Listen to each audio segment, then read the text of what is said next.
paciente diabético hay que cuidarlo súper bien, sobre todo su corazón.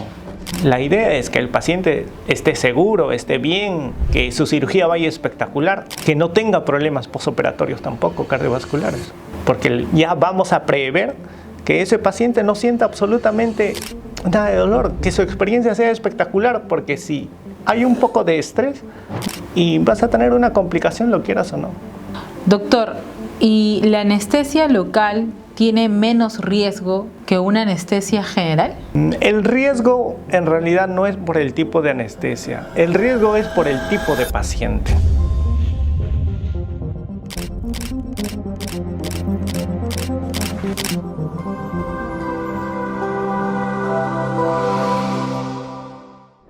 ¿Sabías que la mayoría de los pacientes diabéticos siempre tienen algún problema cardiovascular?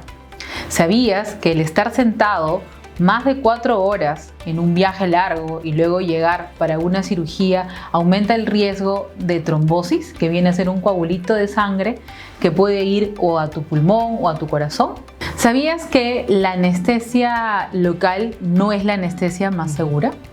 ¿Sabías que una mala dosis podría generar una intoxicación? Soy la doctora Milagros Quinto y estamos en Cirugía 24 horas. El día de hoy nuestro tema es anestesia cardiovascular. El día de hoy tenemos a un invitado muy especial, el doctor Alfredo Olivera, anestesiólogo cardiovascular. El tema que vamos a tocar son las complicaciones cardiovasculares en las cirugías. Doctor, bienvenido. Doctor, ¿me puede contar un poco acerca de su experiencia en la parte cardiovascular como anestesiólogo? Primero, gracias por la invitación, buen día. Mi experiencia en la parte de la anestesia cardiovascular y las complicaciones son 8 años de experiencia en los grandes hospitales del Sabogal, del Rebagliati, del Almenara, del INCOR de Sao Paulo. Mi experiencia es que sí, he visto muchas complicaciones cardiovasculares que aparentemente pues no tienen mayor complicación, pero de pronto terminan infartados.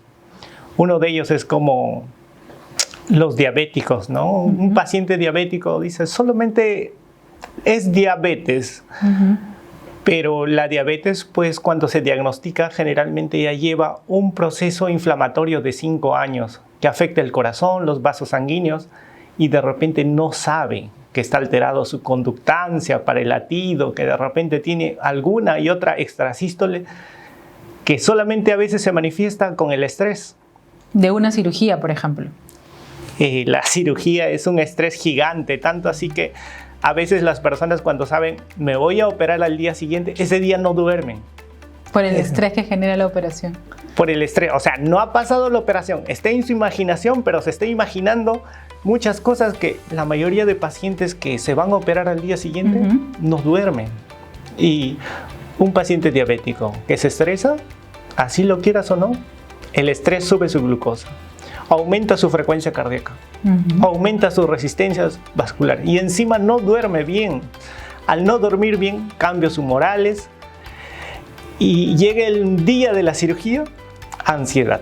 Se va sumando las cosas, una sola cosa no te complica, pero varias cosas que se están sumando prácticamente al corazón y encima el corazón reacciona a todas esas cosas, ¿no? Se pone más ansioso, aumenta la frecuencia cardíaca. Si aumenta la frecuencia cardíaca, aumenta el consumo de oxígeno del corazón. Si aumenta el consumo de oxígeno del corazón, el paciente va a respirar más. Su diafragma se va a cansar más. Va a cansar más el músculo. Y otra cosa, el paciente va a venir en ayunas. Claro. ¿De dónde va a sacar más energía el cuerpo? Del hígado. Y el hígado va a trabajar más. Va a tener más aspectos metabólicos de desgaste. Entonces, un paciente que es diabético, que aparentemente no es cardiópata, con un riesgo cardiológico normal. Con un riesgo cardiológico normal, con un riesgo, un paciente que camina, hace sus cosas y de repente pues hace deporte, ¿no? Pero se va sumando las cosas, ya no durmió, ya no concilió el sueño bien, su glucosa se eleva, una frecuencia cardíaca, ansioso y encima en ayunas. Esas cosas desencadenan prácticamente las cardiopatías que aparentemente el paciente estaba bien. Claro, y que se vieron en la anestesia. Muchas veces se vienen en la anestesia porque antes de la cirugía, el anestesiólogo monitoriza, le toma la presión arterial, la saturación, la frecuencia cardíaca, y tú revisas los antecedentes donde ha sido evaluado por su médico, dice frecuencia cardíaca 60. Tú ves el monitor, frecuencia cardíaca 85, ¿no? O sea, no concuerda. No concuerda con la evaluación preanestésica que le realizaron. No concuerda. Ni con la evaluación del cardiólogo otra vez que hizo. Ni de repente tú revisas su historial y de repente ha estado hospitalizado y luego le han dado de alta o está en consulta. Ahí también dice 65, no concuerda. Se ha elevado su frecuencia cardíaca. Y si ha elevado, lo más probable es que sea por estrés. Claro, porque está sometiéndose a una cirugía. Doctor, y de acuerdo a su vasta experiencia que nos ha comentado, ¿no?, como anestesiólogo y también como la especialidad de cardiovascular, ¿tiene algún caso típico que usted recuerde, de repente algún paciente que le pasó, que es un paciente diabético, que aparentemente tenía una evaluación preoperatoria, ¿no? Tenía los exámenes de sangre, tenía el examen cardiológico que se hace previo, todo normal aparentemente, y aparentemente con una diabetes controlada, ¿no? O sea, con medicación y todo. ¿Le ha pasado algún caso que usted nos quiera contar? ¿Qué fue lo que pasó? ¿De qué se iba a operar el paciente? ¿Cómo fue que también usted lo manejó? Era un paciente, sí, tengo un montón. Y por eso te digo, o sea, paciente diabético, hay que cuidarlo súper bien, sobre todo su corazón. Era un paciente diabético, una glucosa en 100, controlado, todo ok. Y bueno, tomas el EKG para sala de operaciones, todo un monitoreo básico, ¿no? Un EKG constante, el ST que se mide ahí en el EKG, la saturación, la presión arterial, la frecuencia respiratoria. Todas sus funciones vitales. Pero tú ves el EKG y estás monitoreándolo y van más o menos 5 minutos de monitoreo, porque el monitoreo es constante y aparecen extrasístoles.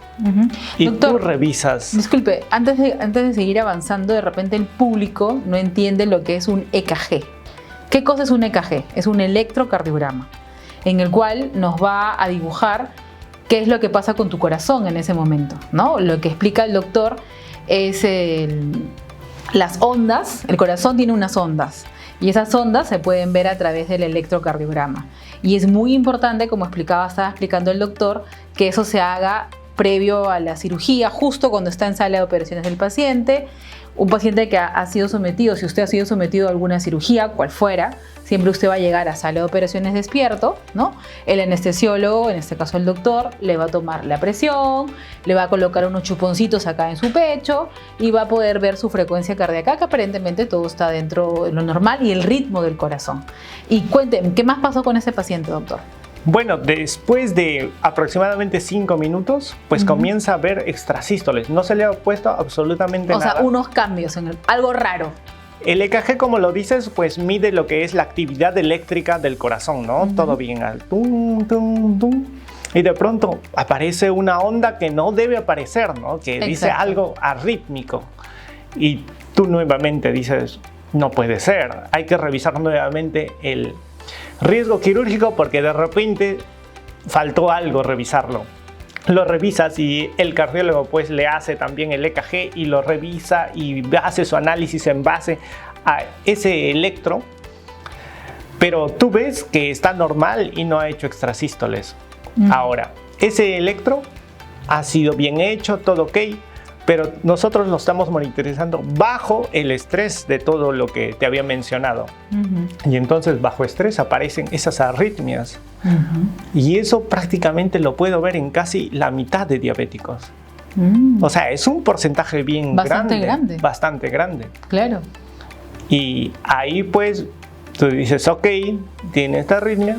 Y entonces de repente tú tenías pensado darle anestesia con un determinado medicamento y ahora bajas la dosis, lo calmas para que sea exacto, ¿no? Para que no pueda pasarle nada.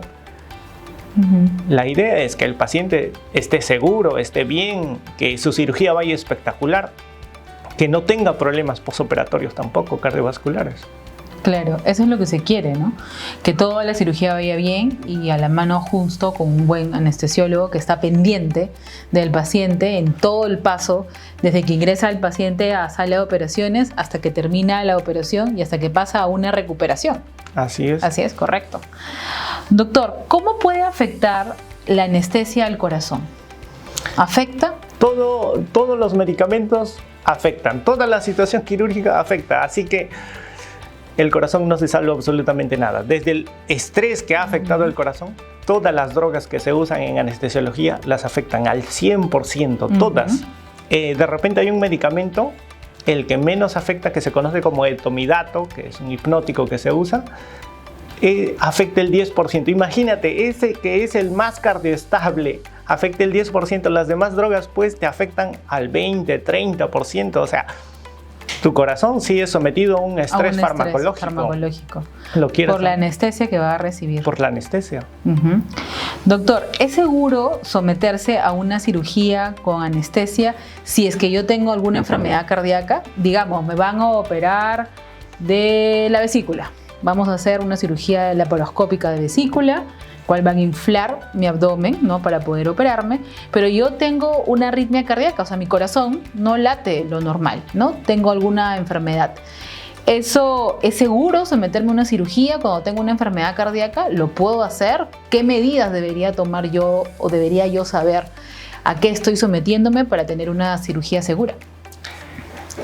Nada es completamente inocuo, ¿no? Siempre tiene su riesgo, pero el riesgo que tiene alguien, una cardiopatía, respecto a alguien que es sano, es un poco mayor. ¿Y qué hacemos? Pues tomamos las medidas para reducir todos los riesgos y complicaciones. Lo que hacemos es hacerle una evaluación preoperatoria antes, ¿no? Si es alérgico a algún medicamento, si es asmático, es diabético, porque si es diabético, es posible que también sufra de la presión alta. Y si sufre de la presión alta, júralo que toma un montón de pastillas. Exacto.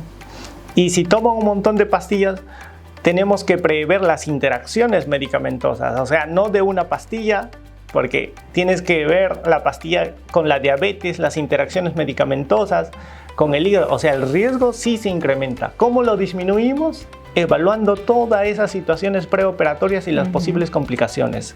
Y entonces nosotros prevemos, ok, ha tomado su captopril, su enalapril, entonces pues es diabético, le tomamos un hemoglucotest en sala de operaciones, le tomamos la presión arterial constantemente cada 5 minutos, cada 3 minutos, dependiendo cómo esté el paciente, si lo requiere o no.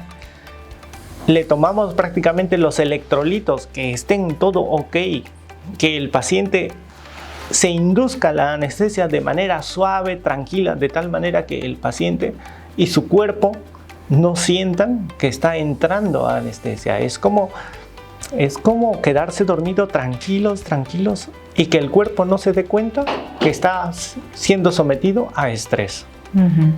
No solamente eso, hacemos un monitoreo intensivo y prevemos lo que va a ocurrir después de la cirugía. Las complicaciones más frecuentes son náuseas y vómitos. Entonces, mientras está ahí sedado, hacemos una infusión lenta de medicamentos contra las náuseas y vómitos. Dependiendo de las características pues, del medicamento, le damos medicamentos para que no le duela después del dolor, porque una de las preocupaciones es que ya pasa la anestesia y me va a doler. Claro que no, porque ya vamos a prever que ese paciente no sienta absolutamente nada de dolor, que su experiencia sea espectacular, porque si hay un poco de estrés, va a generar todas las catecolaminas y va a terminar en arritmia y vas a tener una complicación, lo quieras o no. Así tu cirugía haya sido espectacular. Espectacular, claro. Entonces lo que podemos decir al público es que es muy importante, como usted mismo lo ha mencionado, la evaluación preanestésica que se hace al paciente, porque ahí usted va a saber exactamente qué patologías tiene el paciente, si es un paciente que es cardíaco, si tiene alguna arritmia cardíaca o alguna otra enfermedad cardíaca, para que, como dice usted esté un paso adelante, ¿no? Un paso adelante para que no haya ninguna complicación y que entre como en un sueño profundo y luego se despierte como si no hubiera pasado nada. Bueno, operado, ¿no? Obviamente, ¿no? Pero sin molestias. Que se despierte tranquilo, espectacular, ¿no? Y que sienta pues que sea placentero, que sea su experiencia de una manera placentera, que sea su experiencia, dice, así como tengo pacientes que me dicen, wow, doctor, ¿qué es lo que me ha puesto?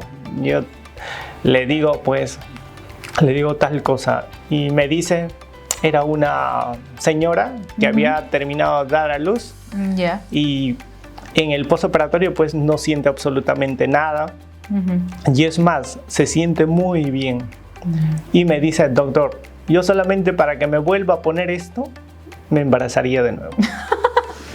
Son cosas para volver a querer colocarse anestesia, nada más. Exacto, para sentir, ¿no? O sea, placentero. debe ser placentero, debe ser una buena experiencia, debe ser wow, ¿no? Que no sea una experiencia de estrés. Exacto. Debe sentirse segura, sin dolor, sin complicaciones. Exacto, doctor. Doctor, ¿cuánto tiempo después de la anestesia se puede aparecer algún problema cardiovascular? Los problemas cardiovasculares que aparecen después de la anestesia generalmente no es de la anestesia, sino de repente la anestesia ha exacerbado algo que ya tenía de fondo, ¿no? Que de repente no lo sabía. Claro, por ejemplo, si era hipertenso, de cajón, su ventrículo izquierdo, o sea, el corazón está un poco más grande y desarrollado. Un poquito más grande. Por ejemplo, un paciente que es deportista. Claro. ¿No? Por ejemplo, ¿no? Que tienen infartos también ellos. Generalmente los pacientes deportistas tienen infartos porque ya tenían una cardiopatía previa, ¿no? Claro. O sea, pero no se ha detectado porque hacía deportes, alto rendimiento y nadie sospechaba pues de que tiene una cardiopatía. Pero muchas veces pues se exacerba por cosas y en este caso la anestesia puede exacerbarlo. Claro. O sea, casi el 99% de complicaciones en cardiopatía es porque el paciente ya tenía algo de fondo, que de repente sí se ha evaluado, pero de repente en otros pacientes, así como los deportistas sanos, aparentemente eran sanos. Claro. Pero la mejor manera pues de evitar esas cosas, en realidad no de evitarlas, de disminuir los riesgos es haciendo una buena evaluación preanestésica, dándole una buena anestesia, que la cirugía no tenga complicaciones, prever complicaciones en el postoperatorio, que no tenga náuseas, que no tenga vómitos, que no tenga estrés, que se despierte bien. Y si necesita oxígeno hay que ponérselo. Claro. ¿Y cuáles son los síntomas en la parte de ya en recuperación, ¿no? El paciente sale de sala de operaciones, pasa a un área que se llama recuperación, en el cual se recupera obviamente de la anestesia. ¿Qué síntomas podría tener el paciente o qué cosa es lo que podría pasar en esa recuperación que usted le haga sospechar que este paciente tenía algún problema de repente cardiovascular que no lo sabíamos? Que en sus exámenes no salió, que en su evaluación con el cardiólogo no supo, de repente era un paciente diabético, aparentemente bien controlado y todo, y no sabía que tenía algún problema cardiovascular. ¿Cómo usted en el área de recuperación puede darse cuenta o qué síntomas podría presentar el paciente que dice, aquí hay algo raro, esto no está bien, está haciendo algún problema cardiovascular? Bueno, uno de los síntomas cardiovasculares más frecuentes, como te das cuenta, es cuando tienes dificultad para respirar. Sale bien, sale tranquilo, una frecuencia respiratoria normal, 14, 16, y después pues ya comienza a tener dificultad para respirar. Está ocurriendo algo a nivel respiratorio pulmonar, te hace sospechar, porque el corazón y el pulmón están muy relacionados. Otro pues dice, me duele el pecho, y no debería dolerle el pecho. Sospechas pues de una isquemia del corazón. Ves y sientes que el paciente su sensorio de lo que está despierto comienza a dormirse. Sospechas que la presión arterial está cayendo. Otro, que ves, le tomas la presión de lo que tenía 120, 80, comienza a tener pues 150, 100, está subiendo la presión arterial. ¿Por qué? ¿Cuál es la reacción? Nos hace sospechar que hay una posible complicación que se está comenzando a desencadenar cuando hay alteración en su monitoreo de funciones vitales básicos, porque en recuperación igual tiene todos sus parámetros, ¿no? O sea, tiene su electrocardiograma constante, tiene su saturación, todas sus funciones vitales, pero hay algo importante, ¿no? Hay un personal que está cuidando que su recuperación sea también espectacular. Siempre el mejor monitor es el personal especializado, ¿no? ¿Cómo te das cuenta que está respirando más frecuente, ¿no? O sea, las alas de la nariz se comienzan a mover, su pecho comienza a desbalancearse más frecuente, de repente lo ves un poco más somnoliento, más agitado. Tienes que darte cuenta de manera rápida y oportuna, porque cada tiempo que pasa, cada minuto que pasa, se está complicando más. La idea es evitar un desencadenante catastrófico. De eso se trata, ¿no? O sea, de que el paciente salga bien, salga seguro. Claro, doctor. Doctor, y acerca de los pacientes que tienen marcapaso, ¿no? Que es para el público, es un aparato especial que se coloca en la zona del corazón para que el ritmo cardíaco sea adecuado, ¿no? Para que tengan un ritmo adecuado en una frecuencia cardíaca normal. Hay muchos pacientes que tienen marcapaso. ¿Tienen ellos mayor riesgo en la anestesia, con un paciente con marcapaso? Imagino que usted ha tenido muchos pacientes con marcapaso que han sido sometidos a cirugía también. Un paciente con marcapaso significa que su frecuencia cardíaca, por ejemplo, digamos que es 60 latidos en un minuto. Su frecuencia cardíaca, aparte de ser arrítmico, ha sido pues insuficiente, ¿no? Digamos que tenía 30 y por eso le han colocado el marcapaso para que lo mantenga a 60 o a 70. ¿Qué va a hacer? El marcapaso lo que detecta es electricidad. Exacto. Cuando usamos el electrocauterio, altera prácticamente la transmisión eléctrica en el cuerpo. Entonces, pues, tienes que estar atento a que ese marcapaso siga funcionando, porque depende mucho el paciente de su marcapaso para que su corazón siga latiendo y que tenga una presión arterial adecuada y que bombee la sangre al resto del cuerpo. Entonces, el monitoreo es intensivo. ¿El riesgo es mayor? Sí, el riesgo es mayor que un paciente que no tuviera marcapaso. Principalmente pues hace trastornos del ritmo de este paciente.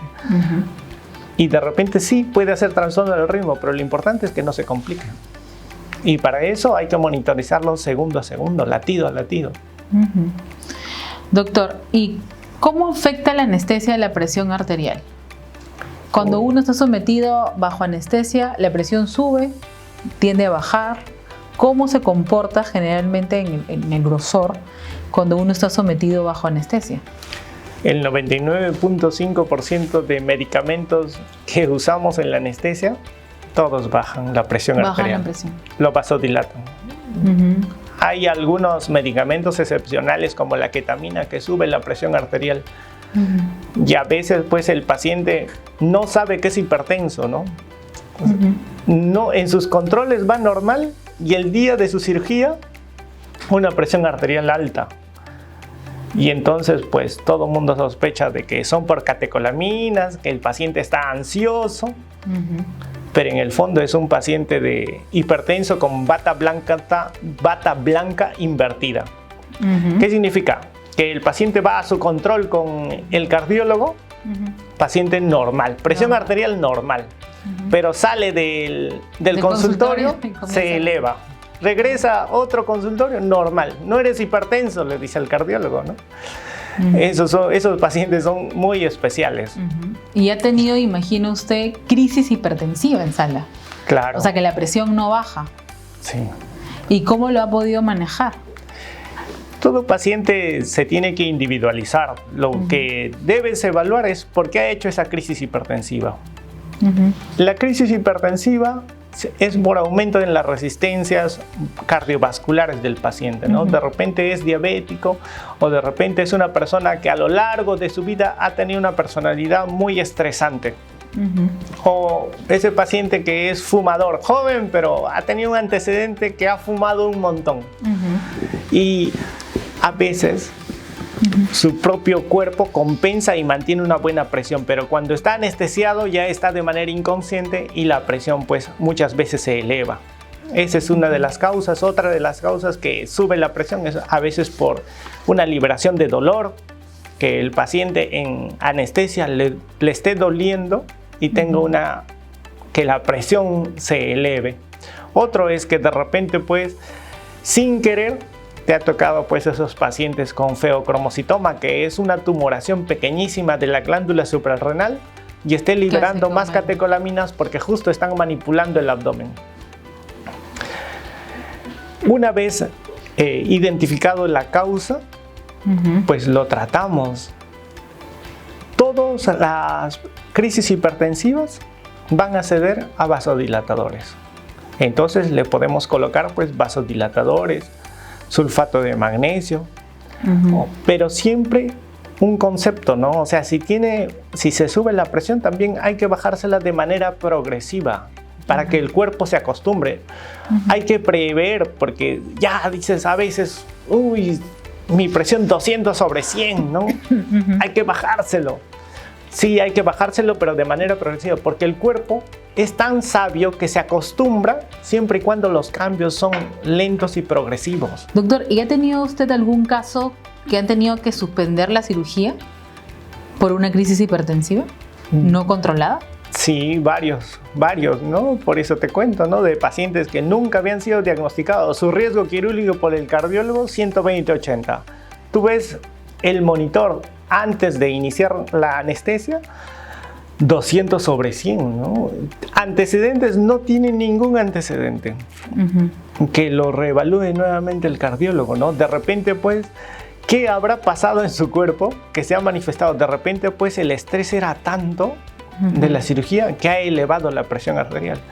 Entonces, le bajamos el estrés y la presión no baja, pues se tiene que reevaluar con la cardiología. ¿Por qué? Porque ese paciente tiene mayor riesgo de complicarse en el postoperatorio. Entonces es mejor suspenderlo para hacer una mejor evaluación. Nosotros suspendemos cualquier cirugía que va a ser sometido a anestesia cuando sospechamos y bajo la convicción de que suspendiéndolo se va a controlar esa enfermedad, esa crisis, y va a entrar en mejores condiciones. Porque si entra en mejores condiciones, el riesgo baja. De eso se trata, de que de repente no podemos quitar todos los riesgos, pero sí disminuirlo todo lo que es posible. ¿Para qué nos lo vamos a jugar? ¿Para qué? O sea, la idea es que ese paciente tiene una familia, que salga bien, que salga espectacular.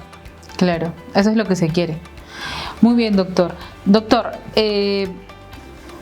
¿cuánto tiempo debería esperar un paciente para reanudar la actividad física después de una anestesia, obviamente, si tiene una afectación cardíaca? Todos los efectos de la anestesia, de los medicamentos, se van en 1 hora. En 1 hora, y a veces en pacientes ancianos, 1:10, 1:20.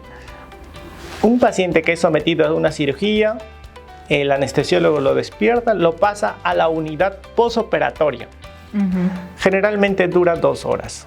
En 1 hora prácticamente se van los anestésicos, pero por seguridad lo tenemos 2 horas aproximadamente si ha sido una anestesia general. Así te aseguras que todos los efectos de la anestesia ya no están. Entonces, cualquier complicación cardiovascular por la anestesia va a ocurrir justamente en esa unidad de recuperación posanestésica. Si ocurriera algo, ¿cómo se llama?, después, no es por efecto de la anestesia. De repente, de manera indirecta, la anestesia ha exacerbado una patología que él ya tenía. Que él ya tenía, claro. Y eso sí puede pasar, ¿no? Por ejemplo, alguien que ya, lo que me pasa, ¿no?, con los diabéticos principalmente, que ves su electrocardiograma, aparece una T invertida, ¿no? Le hacen un ecocardio, tiene su corazón, un segmento no late bien, o sea, y le dice, ¿has tenido un infarto? Dice, no. ¿Te ha dolido el pecho alguna vez? No. Un problema con los diabéticos porque pueden sufrir de los famosos infartos silentes, ¿no? Silentes, claro. Y ya pasó la anestesia y en su piso pues dice, me duele el pecho, ¿no? Y no es que sea el efecto de la anestesia directamente, sino de repente la anestesia ha exacerbado una patología que ya tenía que se desconocía. Claro, eso puede haber pasado. Doctor, ¿y la anestesia local tiene menos riesgo que un cardiovascular que una anestesia general? El riesgo en realidad no es por el tipo de anestesia, el riesgo es por el tipo de paciente. El riesgo por anestesia local es lo mismo que por anestesia general, por la anestesia regional, dependiendo del tipo de paciente. Si tienes un riesgo, por ejemplo, si tienes un paciente que ha tenido infarto, ¿no? Y dices, le voy a dar, ¿cómo se llama? Anestesia local para sacar una tumoración de grasa, ¿no? De acá, del tórax. Del tórax o de la axila, ¿no? Lo que las mujeres a veces, acá se les forma un bulto. Una grasita. Ya, pues no. Y entonces le pone la anestesia local y al otro lado la anestesia local. Y de pronto, pues, su cuerpo absorbe más rápido el anestésico local de lo normal, y las concentraciones de anestesia local intravascular son más altas, prácticamente sin querer le producen intoxicación por anestesia local y la paciente tiene dificultad para respirar, sabor metálico y de pronto convulsiona.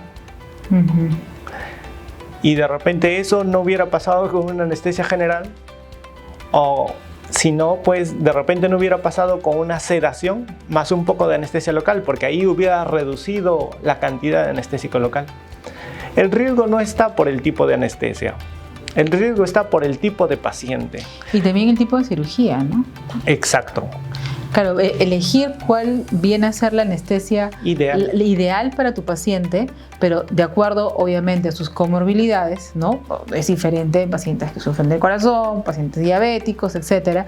Y también ver qué tipo de cirugía vas a hacer, tu tiempo operatorio. Me imagino que el tiempo operatorio es muy importante para usted, ¿no? Para saber cómo va a manejar a su paciente. Por supuesto, un tiempo de operatorio corto siempre va a ser menos riesgoso que uno que dura más de 2 horas.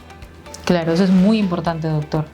Doctor, ¿y cómo usted ha tenido pacientes que en el postoperatorio han tenido hipotensión, posanestesia? Porque usted nos mencionó que durante la anestesia, la mayoría de los anestésicos generan una presión un poco baja. ¿Y ha sucedido esto ya en la parte de recuperación, o sea, en posanestesia, cuando el paciente ya sale de la sala de operaciones, que la presión baja? Sí, claro que sí. Lo importante es averiguar la causa, ¿no? ¿Por qué está cayendo la presión? O sea, no se te va a complicar los pacientes si lo estás monitoreando minuto a minuto. Porque apenas veas un cambio, averiguas las causas y lo compensas. Pero a veces sí, la presión cae demasiado rápido y tienes que averiguar las causas, ¿no? O sea, a veces es por poco volumen.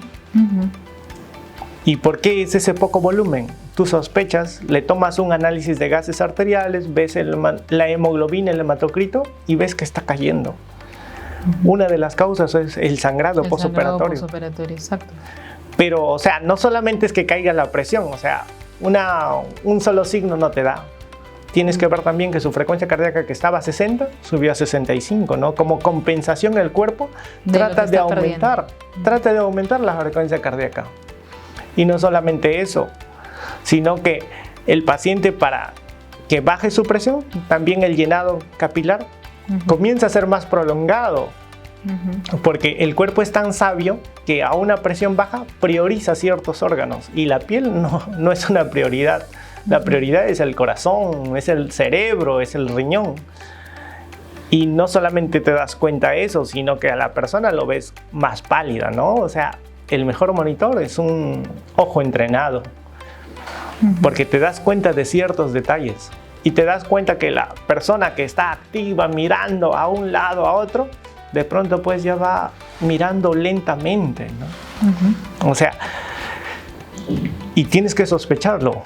Le haces una ecografía y ves, ¿no? Si está sangrando acá, inmediatamente solucionarlo. Claro. Solucionarlo. Son las complicaciones descritas. Puede pasar, pero lo importante es que no llegue a una catástrofe, que se solucione y vaya bien de todas maneras. Claro, eso es lo más importante, poder detectar las complicaciones a tiempo. Así es. Para darle una solución también adecuada, ¿no? Eso es lo más importante. Doctor, y ahora que hablamos de la hipotensión, que es la baja de presión, ¿Nos puede usted explicar qué cosa es la bradicardia y cómo se relaciona también con la anestesia? La bradicardia, la frecuencia cardíaca normal, el corazón late de 60 a 100 latidos por minuto en adulto, que es lo normal. La bradicardia es cuando late más lento, ¿no? 50, 40. Hay bradicardias que son normales en las personas. Por ejemplo, en una persona atlética, su frecuencia cardíaca está a 45 y tú dices, ok, ¿a qué te dedicas, no? Dice, soy fondista, ¿no? Un maratonista. Un maratonista. Es normal. ¿Por qué? Porque lo corroboras con su presión arterial. Su presión arterial, 150. Ok, está perfecto. Lo evalúa su sistema neurológico, te contesta bien, está lúcido, orientado. Ok, está todo ok. Es una bradicardia fisiológica propiamente de gente que hace deporte. Su frecuencia cardíaca va bajando, pero sin descompensación hemodinámica ni neurológica de su cuerpo. A veces, por ejemplo, yo le podría comentar, por ejemplo, yo no soy deportista, doctora, pero por ejemplo, yo tengo un problema de bradicardia que mi frecuencia cardíaca ha llegado inclusive hasta 35 o 40, doctor. Cuando me han sometido a algún tipo de procedimiento, algún tipo de sedación, por ejemplo, mi frecuencia cardíaca ha podido bajar hasta 30, hasta 35 llegó. En el anestesiólogo, cuando desperté de la sedación, me dijo, doctora, llegó a 35, ¿qué pasó? ¿No sufre usted del corazón? No, yo no sufro del corazón. ¿Hace ejercicio? No, doctor, yo no hago ejercicio mucho. Trato de hacer, pero no mucho. Pero se asustó, el anestesiólogo se asustó mucho conmigo.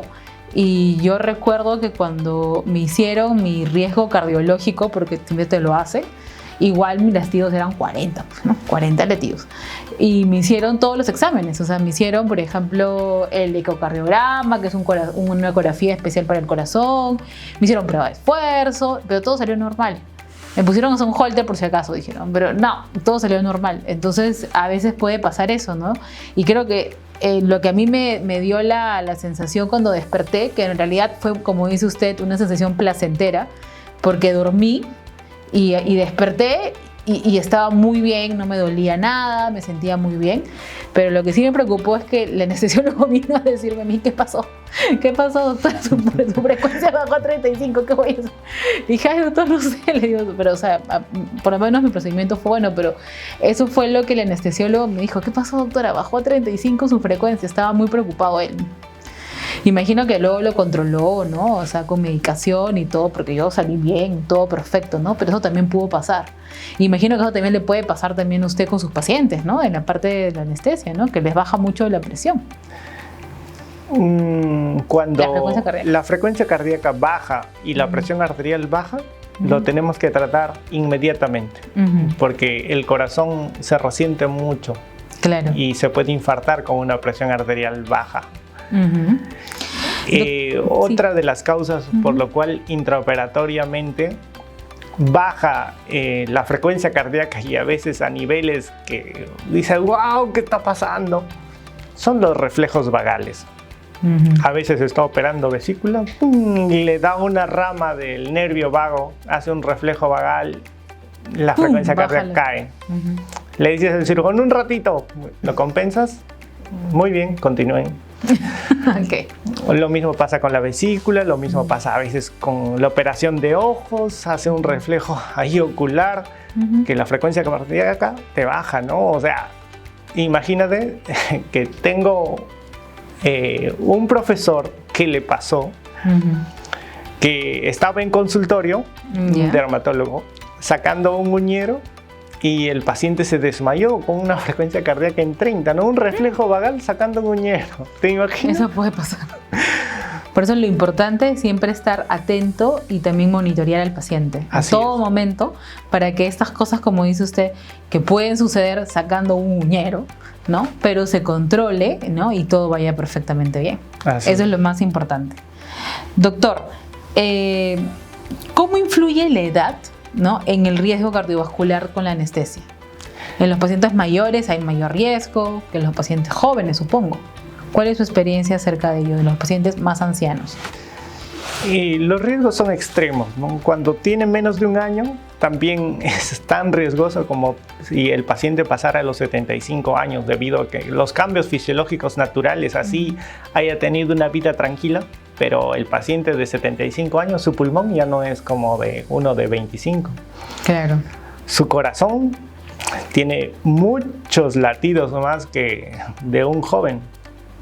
Si su oxigenación disminuye, su corazón, su latido, prácticamente está en desgaste. Si sus arterias y sus venas, ya el recorrido circulatorio es menor. El esfuerzo físico que hace esa persona diariamente es menor. El riesgo es mayor. Nosotros tenemos indicadores como el NIHA, que es de la Sociedad del Corazón de Nueva York, que a más valor de NIHA, más riesgo de que se complique a nivel cardiovascular. Se divide en 4 cosas el NIHA. El NIHA 1, pues que es un paciente que te puede caminar 3 cuadras sin cansarse, más o menos, ¿no? Subir 2 pisos y no se cansa. Y no se cansa. El NIHA 2 sube al segundo piso y se siente cansado. El NIHA 3 hace una actividad, barrer, y se cansa. Pero mejora con el reposo. O sea, descansa y va normal. Y va normal. El NIHA 4 en el reposo ya está cansado. O sea, NIHA 3 y NIHA 4 están relacionados directamente a complicaciones cardiovasculares más frecuentes postoperatorio. Es una escala de valoración que estaba explicando el doctor, que es muy importante porque nosotros nos manejamos con muchos protocolos ya estandarizados, ¿no?, a nivel internacional, y que es importante tener el conocimiento de ellos porque gracias a ellos, como explicaba muy bien el doctor, podemos prevenir los problemas cardiovasculares en la anestesia. Doctor, ¿y qué hay de los niños pequeñitos, los menores de un año que usted mencionó? Son otros cambios fisiológicos porque su crecimiento celular es mayor. Son cambios fisiológicos porque a comparación del adulto que puede decir en la recuperación, me duele el pecho, me duele la herida, el bebecito menos de un año no se comunica. Exacto. Y tienes otros indicadores, ¿no? Aumento de frecuencia, aumento de presión arterial, se siente incómodo.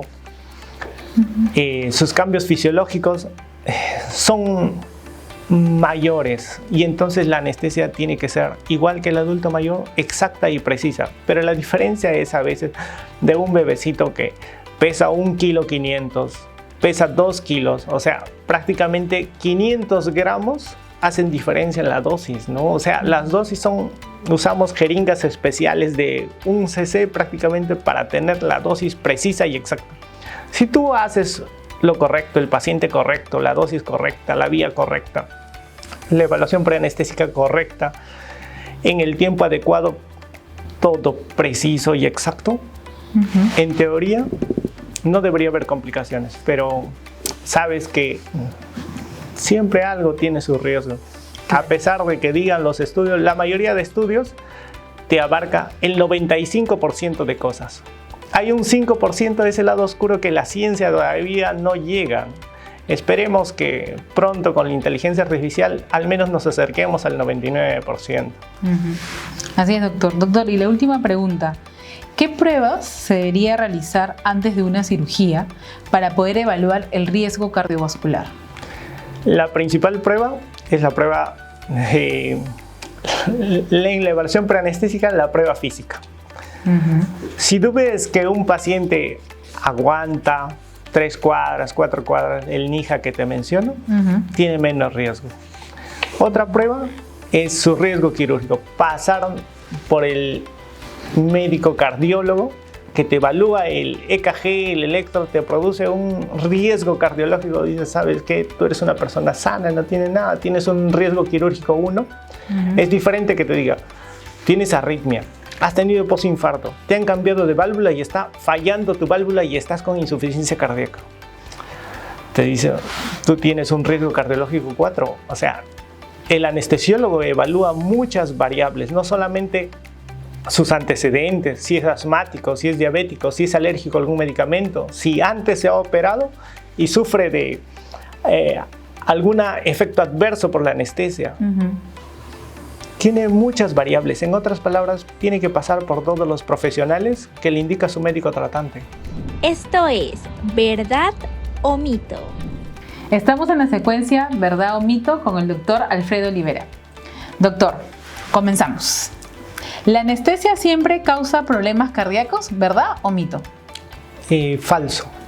Es un mito. La anestesia no produce problemas cardíacos. Lo que de repente es un paciente que ya tiene una enfermedad de fondo que ha sido detectada o no, la anestesia de una manera indirecta podría exacerbar esa patología. Por ejemplo, si tiene un paciente de repente es diabético y lo normal cuando tenga una angina, un dolor de pecho, sienta una persona normal, pero si es diabético a veces no lo siente. Y la anestesia que lo somete a un estrés a ese corazón y después el paciente, digamos que ya después de la anestesia me duele el pecho, no es que la anestesia lo haya causado, pero de repente sí lo ha exacerbado una patología que ya lo tenía previamente. Claro, eso puede pasar, que tenía una patología que de repente él tampoco sabía. Y se descubrió al momento de tener un estrés tan intenso, ¿no? Por la cirugía. Claro, eso me pasó hace poco. ¿Sí? Sí. ¿Qué le pasó, doctor? Un paciente pues que estaba ahí cuidando muchas cosas y de repente vinieron unos ladrones y lo balearon. Y afortunadamente no cogió ningún órgano vital, solamente acá el brazo. Y el cardiólogo le toma su riesgo quirúrgico para operarle el brazo y sale ese infradesnivel y le toman, ¿cómo se llama? Unas troponinas aparentemente normal, le hacen una ecocardio y su fracción de eyección era 30. Dios. Y le hacen un cateterismo cardíaco al paciente porque no tenía antecedentes, era una persona que se dedicaba pues al atletismo y todo y no tenía mayor problema. Y le hacen el cateterismo, la coronaria derecha, que es la arteria que irriga el corazón, y la coronaria izquierda estaba obstruida en un 90%. Solamente había un hilito de vida que le estaba dando. Entonces el traumatólogo lo deriva al cardiólogo y dijo: no, ¿sabes qué? Primero tienes que operarte del corazón porque no vas a aguantar la cirugía de traumatología. Claro. Y entonces tuvimos que operarlo del corazón, hacerle el cateterismo, hacerle bypass cardíaco. El paciente salió espectacular. Y conversando después con el paciente le digo: las cosas pasan por algo. Exacto. Mira, si no te hubiera pasado lo de los ladrones, posiblemente te hubieras infartado y no lo hubieras contado. Doctor, ¿la anestesia puede causar fluctuaciones en la presión arterial? O sea, ¿puede cambiar la presión arterial, aumentarla o disminuirla? ¿Verdad o mito? Verdad, totalmente cierto. Todos los anestésicos bajan la presión excepto la ketamina. La ketamina sube la presión, sube la frecuencia cardíaca. ¿Es cierto que la ketamina es la droga de la verdad? Falso. Lo que hace la ketamina no es que sea droga de la verdad, sino que abre un portal de una manera inconsciente. Es como si bebieras y sale todo de tu imaginación. No distingue verdad o mentira. Si has fantaseado con algo, sale. Va a salir. Va a salir, o sea, pero no significa que sea verdad, ¿no? Claro. Muy bien, doctor. Doctor, ¿no se puede evitar un ataque al corazón si ocurre durante la anestesia? Sí. ¿Verdad o mito? Todo se puede evitar. Pero para eso está el monitoreo constante. Exacto. Lo importante es prever segundo a segundo, porque para que ocurra un infarto de corazón, primero hay cambios eléctricos. Segundo, la presión diastólica baja a menos de 42. Tercero, la frecuencia cardíaca sube. Cuarto, se afecta el latido del corazón. Quinto, se afecta la parte eléctrica. O sea, sí puede ocurrir, pero lo más importante es el monitoreo y evitarlo. Evitarlo, claro. Entonces, el monitoreo cardíaco es crucial durante la anestesia, ¿verdad? ¿Verdad? Porque todos los anestésicos afectan al corazón. Todos. Exacto. Doctor, ¿las arritmias después de la anestesia son permanentes? La anestesia de por sí no te produce arritmias, sino que de repente has tenido una patología y la anestesia ha exacerbado, ha sacado a la luz esa patología que tenías, ¿no? Y después dices, a la hora, si no ocurrió arritmia, dices, ya no tiene el efecto de la anestesia. Después de la hora, de repente tienes una extrasístole, una arritmia pequeña. Con el tiempo te estresas, tiene otra arritmia pequeña. La anestesia de por sí no produce arritmias, pero de manera indirecta, como somete a un estrés el corazón, de repente salen arritmias, ¿no? Es como en el fútbol. El futbolista puede ser sometido pues a grandes pruebas de esfuerzo, de rendimiento. El médico lo evalúa, todo bien, sigue jugando, pero vas a encontrar pues esos casos que de repente su patología cardíaca es tan mínima que no es detectable con la tecnología que tenemos. O no se ha visto, ¿no? Un CIB, una comunicación interventricular súper pequeña, un CIA, una comunicación interauricular súper pequeña que no se ven, que una persona puede hacer su vida normal, pero él escogió ser futbolista profesional sometido a un montón de ritmo y normal puede hacerlo, pero jugar 90 minutos lo deshidrata, se suma otra cosa más, no mete el gol, se estresa y termina desmayado en pleno paro cardíaco. Hay casos en el mundo que el futbolista está y se desploma. Exacto, sí se ha visto. Varios pacientes, varios futbolistas, varios deportistas en realidad de cualquier, no solamente futbolistas. Ahora que estamos con lo de las Olimpiadas de París 2024, sí he visto en Olimpiadas anteriores que atletas se desmayan y les dan un infarto por el grado de estrés, ¿no? Sometido en una competición de alto rendimiento, ¿no? Se ha podido ver varios casos. Claro, y eso me pasó también hace poco, ¿no? Estaba por un tour en Roma y conocer Roma es de arriba abajo y todo es a pie. Exacto. Y bueno, en mi grupo pues había varias personas y una mujer con su esposo más o menos de 45 años. Estaba al lado mío y estábamos por Trastevere, o sea, ya habíamos caminado como 3 horas ahí, todo. Y de pronto yo la veo pálida y digo, creo que se va a desmayar. 3 segundos después se desmaya, su esposo lo atiende y ahí pues Mónica, un médico. Bueno, afortunadamente éramos 4 médicos en mi grupo de tour. Y entonces pues no, se le bajó la presión, el pulso, ¿cómo se llama? Le levantamos las piernas, la precarga. ¿Qué había pasado? Después ya me cuenta cuando regresó a su país, a México, tenía un problema valvular, ¿no? O sea, eso había tenido embarazos, tenía 3 hijos que había sido sometido a estrés. Y nunca se había presentado nada. Nunca se había presentado nada. Fue culpa un de grado Roma. de deshidratación que ha tenido. Claro. Un grado de deshidratación lo ha exacerbado, ¿no? Y me cuenta así de manera de broma, yo pensé que ya me iban a enterrar en Roma. Dios mío, doctor. Doctor, ¿el uso de ciertos medicamentos puede afectar el ritmo cardíaco? ¿Verdad o mito? Verdad. Muchos medicamentos afectan el ritmo, ¿no? O sea, que prolongan el QT, la dexametasona, algo tan aparentemente inocuo, ¿no? La dexametasona, un antiemético, el ondansetron, que te produce pues la metoclopramida, ¿no? Que lo damos contra las náuseas y vómitos, el propofol, ¿no? Que tanto lo usan para sedación, ¿no? Que prolonga el QT y luego dicen, afectó el corazón. Muy bien, doctor. ¿Los pacientes con marcapaso no pueden recibir anestesia general? ¿Verdad o mito? Mito. Todo paciente puede recibir anestesia general. Muy bien, doctor. ¿La anestesia local, doctor, no tiene ningún riesgo cardiovascular? ¿Verdad o mito? Eso es un mito, porque los riesgos son de la paciente, ¿no? Tenemos un indicador que es el ASA de la Sociedad Americana de Anestesiología. Evalúa el riesgo para cada paciente. Y el paciente con más patologías tiene más riesgo.